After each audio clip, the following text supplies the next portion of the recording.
سورہ تحریم جیسے میں نے آپ کو بتایا کہ اس میں نبی صلی اللہ علیہ وسلم کی ذاتی زندگی کو بنیاد بنا کر ہمیں رہنمائی دی گئی ہے کہ اگر گھر میں محبت حد سے بڑھے کہ اللہ کے احکامات پر سے پش چلے جائیں تو یہ صورت بھی ناپسندیدہ ہے۔ حضور کی زندگی میں یہ واقعہ دوسرے انداز میں پیش آیا، اس کا تو کوئی امکان نہیں تھا کہ گھر کی محبت میں وہ آپ اللہ کے احکام کو توڑتے یا کوئی نافرمانی کرتے، لیکن یہ کہ جو چیز حلال تھی وہ نبی صلی اللہ علیہ وسلم نے قسم کھا لی کہ میں استعمال نہیں کروں گا شہد، تو اس پر اللہ تعالیٰ نے ٹوکا اور اسے باقاعدہ قرآن مجید کا حصہ بنا کے گویا ابد الآباد تک کے لیے نصیحت کر دی مسلمانوں کو کہ گھر والوں کی محبت میں کہیں اللہ کو پس پشت نہ ڈال دینا۔ بسم اللہ الرحمن الرحیم، یا ایھا النبی، نبی صلی اللہ علیہ وسلم، لما تحرم ما احل اللہ لک، آپ اس چیز کو کیوں حرام ٹھہراتے ہیں جو اللہ نے آپ کے لیے حلال کی ہے۔ تب تغی مرضات ازواجک، کیا اپنی بیویوں کی مرضی کو آپ ترجیح دیتے ہیں۔ واللہ غفور الرحیم، اللہ بخشنے والا مہربان ہے۔ قد فرض اللہ لکم تحلۃ ایمانکم، اللہ تعالیٰ نے قسمیں کھولنے کا طریقہ آپ پر فرض کر دیا ہے، یعنی آپ کو بتا دیا ہے وہ جو 3 روزے رکھنا ہے وہ ساری جو تفصیل آئی تھی۔ واللہ مولاکم، اللہ تمہارا مولا ہے، وہو العلیم الحکیم، اور وہ علم والا و حکمت والا ہے۔ ایک اور واقعہ ہوا، ایک کوئی بات راز کی تھی جو نبی صلی اللہ علیہ وسلم نے اپنی کسی زوجہ محترمہ کو بتا دی اور بتایا کہ کسی کو نہیں بتانا۔ ازواج ہی سے متعلق تھی تو انہوں نے جن کے ساتھ ان کی زیادہ دوستی تھی، دوسری بیوی جو تھی، ان کو وہ بات بتانی نہیں تھی۔ اب اس میں بھی ایک رہنمائی عورتوں کے لیے ہے کہ خاوند کا راز کی حفاظت کرنی ہے، اگر وہ راز کی حفاظت نہ ہو تو اللہ کی حدود پامال، یہ بھی اللہ کی حدود ہیں جو پامال ہوتی ہیں۔ والحافظات للغیب، وہ خاوند کے رازوں کی حفاظت کرنے والی ہیں، اور لباس ہے نا، ہن لباس لکم وانتم لباس لہن، تو جیسے عیبوں کی حفاظت لباس کرتا ہے تو اسی طرح تمام جو کمزوریاں ہیں جو بھی ہیں ان کی حفاظت ہونی چاہیے۔ اسی معنی میں یہ بات بھی کہی گئی ہے کہ جو خاوند اپنی بیوی کی جو بھی اپنی جو ملاقات ہوتی ہے اس طرح کی باتیں اپنے دوستوں میں کرتا ہے، یا جو عورت اپنی سہیلیوں میں خاوند کی باتیں کرتی ہے، تو یہ دونوں لعنتی ہو جاتے ہیں۔ تو یہ اپنے راز رکھنے کی ضرورت ہوتی ہے۔ تو چونکہ یہ راز میں بھی ایک کمی ہو گئی، اگرچہ کہ وہ راز گھر سے باہر نہیں نکلا لیکن نصیحت کرنی تھی، لہذا اس کا ذکر کر کے بات سمجھا دی۔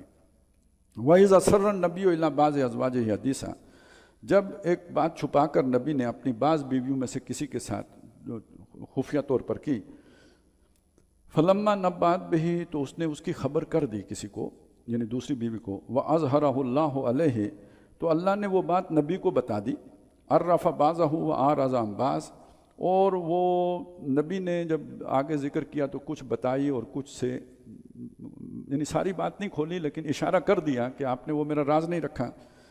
فلما نبأہ بہ، تو جب نبی نے اپنی بیوی کو وہ بات بتائی، قالت من نبأک ھذا، تو اس نے آگے سے مجھ کو پوچھا کہ آپ کو کس نے بتایا۔ ظاہر ہے ان کا شک تو ادھر ہی گیا ہوگا کہ جس کو بتائی تھی تو اس نے کہیں ان کو نہ بتا دیا۔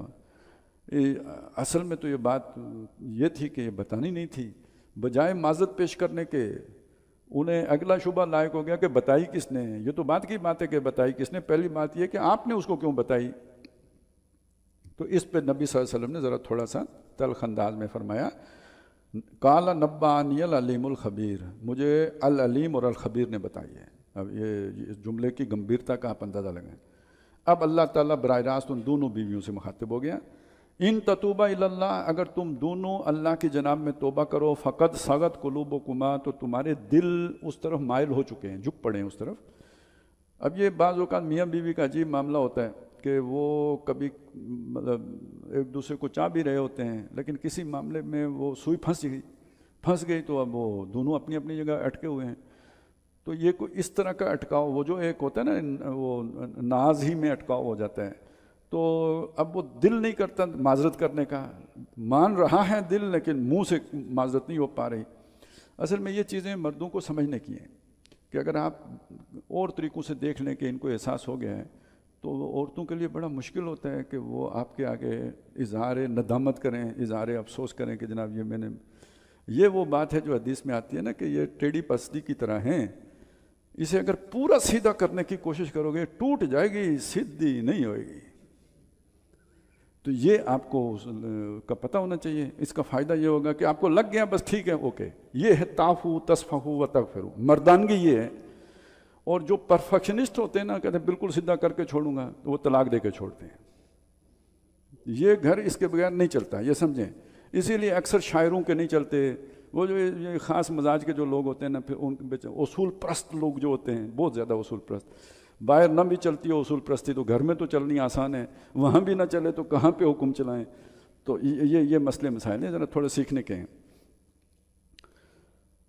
وَإِن تَظَاهَرَ عَلَيْهِ، لیکن اگر تم نے اپنا مظاہرہ جاری رکھا نبی کے خلاف، فَإِنَّ اللَّهَ هُوَ مَوْلَاهُ، تو یاد رکھو کہ اللہ اس کا مولا ہے، وجبریل، اور جبریل بھی، وصالح المؤمنین، اور تمام ایمان والے بھی. تمہارے اپنے رشتہ دار بھی تمہارا ساتھ نہیں دیں گے، وہ نبی کا ساتھ دیں گے. والملائکۃ بعد ذالک ظہیر، اور اس کے بعد جو فرشتے بھی ہیں وہ بھی انہی کے مددگار ہیں. عسیٰ ربہ، باقی تم یہ سمجھو کہ تمام عورتوں میں تم بہترین ہو، تو یہ تو تمہارے رب کے لیے وہ جسے چاہے بہترین بنا دے، تو اس کے رب سے امید ہے. ان طلقکن، اگر وہ تمہیں طلاق دے دیتا ہے، ان یبدل لہ ازواجا خیرا منکن، تو وہ بدل کے اسے تم سے بہتر بیویاں دے دے گا. مسلمات، حکم بردار ہوں گی، مومنات، ایمان والیاں ہوں گی، قانتات، بندگی عبادت کرنے والیاں ہوں گی، تائبات، توبہ کرنے والی، عابدات، اور اللہ کی فرما بردار، سائخات، اور کنارہ کش رہنے والی لذات دنیا سے، سیبات و ابکارہ، کنواریاں بھی اور شادی شدہ بھی، یعنی جو طلاق یافتہ یا بیوہ. یا ایھا الذین آمنوا، اے وہ لوگوں جو ایمان لائے ہو، قوا انفسکم واہلکم نارا، اپنے آپ کو بھی بچاؤ اور اپنے گھر والوں کو بھی آگ سے بچاؤ. یعنی گھر کا سب سے بڑا جو ایجنڈا ہے وہ یہ ہونا چاہیے کہ ہم نے آگ سے بچنا ہے. اور وہ آگ کیسی ہے؟ وقودھا الناس والحجارہ، جس میں انسان تو جلیں گے ہی جلیں گے، پتھروں کو بھی جلا دے گی. علیہا ملائکۃ، اس پر فرشتے تعینات ہیں، غلاظ، بہت تندخو ہیں، شداد، بہت زبردست ہیں، لا یعصون اللہ ما امرہم، اللہ جو انہیں حکم دے گا اس کی نافرمانی نہیں کرتے، ویفعلون ما یؤمرون، وہی کرتے ہیں جو انہیں کہا جاتا ہے. یہ بات کیوں کہی؟ اولاد ہے، پیاری ہے، سوئے ہوئے ہیں، دل نہیں کرتا کہ اٹھائیں، اٹھ کے پڑھ لے گا، اس سے اس کی عادت بگڑ گئی، کل کیا ہوگا؟ آج کوئی غلطی کی ہے، بر وقت اس کی رہنمائی نہیں کی ہے، محبت کی وجہ سے، نرمی کی وجہ سے عادت بگڑ گئی، تو کل ان فرشتوں کے حوالے ہو جائے گا. تو یہ سامنے رکھو، آج کی نرمی کل کی اس سختی پر منتج ہو سکتی ہے. یا ایھا الذین کفروا، ہے وہ لوگوں جنہوں نے کفر کیا ہے، لا تعتذروا اليوم، آج بہانے نہ بناؤ، معذرتیں نہ پیش کرو. انما تجزون ما کنتم تعملون، تم بدلے میں وہی پا رہے ہو جو تم کیا کرتے تھے. یا ایھا الذین آمنوا توبوا الی اللہ توبۃ نصوحا، اے ایمان والو اللہ کی جناب میں سچی توبہ کرو، خلوص دل سے. عسیٰ ربکم ان یکفر عنکم سیئاتکم، امید ہے کہ تمہارا رب تمہاری برائیاں تم سے دور کر دے گا. وَيُدْخِلَكُمْ جَنَّاتٍ تَجْرِی مِن تَحْتِھَا الْأَنْہَار، اور ان باغات میں داخل فرمائے گا جن میں نہریں رواں ہیں. یوم لا یخزی اللہ النبی والذین آمنوا معہ، جس دن کہ اللہ تعالیٰ نبی اور ان کے ساتھ ایمان لانے والوں کو رسوا نہیں کرے گا. یوم یجمعکم لیوم الجمع ذالک یوم التغابن، جتوائے گا، ہاروائے گا نہیں. نورہم یسعی بین ایدیہم، ان کی روشنی ان کی دانی طرف سے بھی اور ان کے سامنے سے بھی، اور وبایمانہم، اور ان کی دائیں طرف سے بھی ان کے آگے آگے چل رہی ہوگی. یہ سورہ حدید میں یہ سارا منظر ہمارے سامنے آ چکا ہے.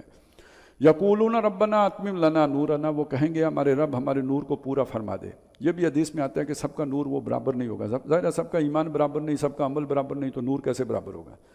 کسی کی اتنی روشنی ہوگی بمشکل پاؤں میں دیکھتا ہوگا، کسی کے پاس اتنی ہوگی کہ اس کی روشنی صنعاء تک چلی جائے، یعنی یمن، مدینے سے یمن تک وہ روشنی چلی جائے.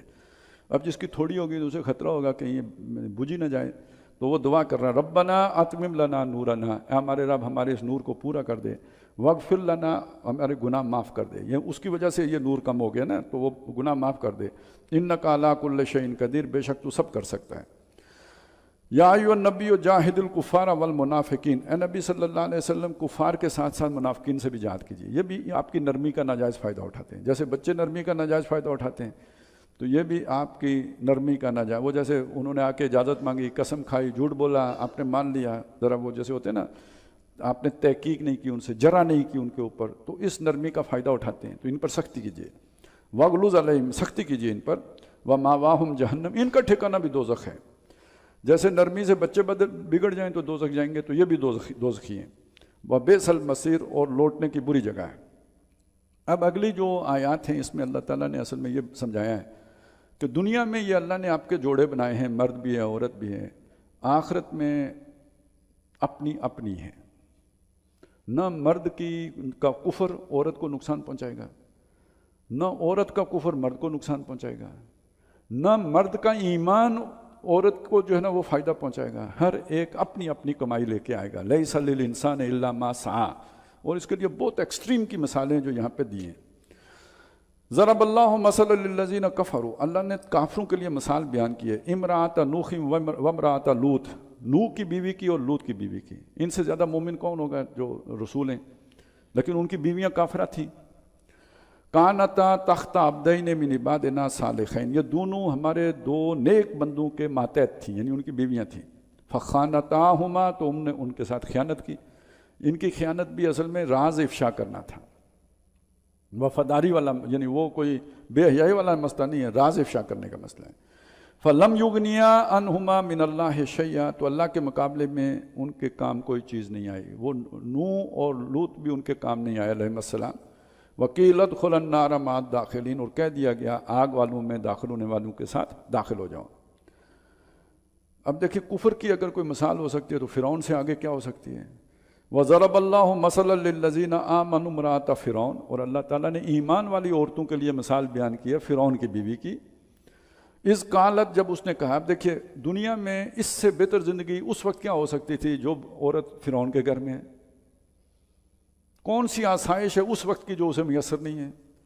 لیکن وہ اللہ کی بندی کیا کر رہی ہے؟ اس قالت، اس نے کہا، رب ابن لی عندک بیتن، اے میرے رب میرے لیے اپنے پاس گھر بنا دے، مجھے یہ فرعون کی دولت کاٹ کھانے کو دیے، یہ نعمتیں مجھے کانٹے معلوم ہوتی ہیں۔ فی الجنت، جنت میں، یہ ایک طرح سے موت کی دعا ہے، یہاں میں خوش نہیں ہوں۔ وَنَجِّنِی مِن فرعون، اور مجھے نجات دے فرعون سے، وَعَمَلِهِ، اور اس کے کاموں سے مجھے دور کر دے، وَنَجِّنِی مِنَ الْقَوْمِ الظَّالِمِينَ، اور ظالموں کی قوم سے مجھے نجات دے دے۔ اب ایک یہ دیکھیں نا، دو متضاد گھرانوں کا ذکر ہے۔ اب تیسرا، وَمَرْيَمَ ابْنَتَ عمران الَّتِي أَحْصَنَتْ فَرْجَهَا، اور عمران کی بیٹی مریم۔ اب ان کی مثال یہاں، ان کا خاوند تو کوئی نہیں ہے، لیکن ماحول تو ہے نا، کسی کے ماتحت ہیں۔ ماتحت کس کے ہیں؟ زکریا کے ہیں علیہ السلام۔ تو ان کے اوپر بھی بہت شاندار ماحول ہے، اور یہ خود بھی بہت نیک خاتون ہیں، تو یہ نور علی نور کی کیفیت ہے۔ ایسا گھرانہ بھی تو ہو سکتا ہے نا، نبی صلی اللہ علیہ وسلم کا گھرانہ ہے۔ اسی طرح یہ گھرانہ جس کو اللہ تعالیٰ کسی مومن عورت کو مومنہ عورت کو مومن خامد دے دے، یا مومن خامد کو مومنہ عورت دے دے، تو یہ بہت ہی ایک اعلیٰ مثال ہے۔